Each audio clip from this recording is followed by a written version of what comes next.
বিএনপির প্রতি দেশবাসীর আস্থা আছে জানিয়ে দলটির ভারপ্রাপ্ত চেয়ারম্যান তারেক রহমান বলেছেন, মানুষের আস্থা ধরে রাখতে হবে, তবে আস্থা ধরে রাখা অনেক কঠিন কাজ। দিন যত যাচ্ছে তত পরিষ্কার হচ্ছে সামনের নির্বাচন সহজ হবে না বলেও মন্তব্য করেন তারেক রহমান। ময়মনসিংহ বিভাগীয় প্রতিনিধি আতাউর রহমান জুবেলের সহায়তায় ডেস্ক রিপোর্ট।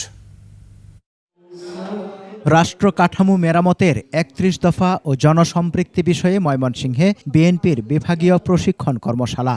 যোগ দেন বিভাগের বিএনপি ও সহযোগী সংগঠনের ৩৬০ জন ডেলিগেট।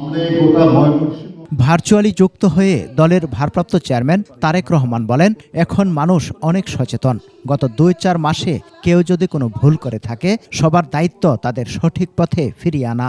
আমার যতটুকু রাজনৈতিক অভিজ্ঞতা গত ৩০-৩৫ বছরের, এই অভিজ্ঞতার আলোকে আমার কাছে মনে হচ্ছে সামনের যে নির্বাচন আমরা ফেস করতে যাব, হতে পারে আমাদের একটি প্রধান প্রতিপক্ষ অনেক দুর্বল হয়ে গেছে।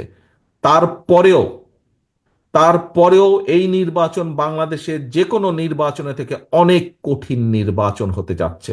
ক্ষমতায় যেতে হলে দলের নেতাকর্মীদের জনগণের সাথে থাকার পরামর্শ দেন তারেক রহমান।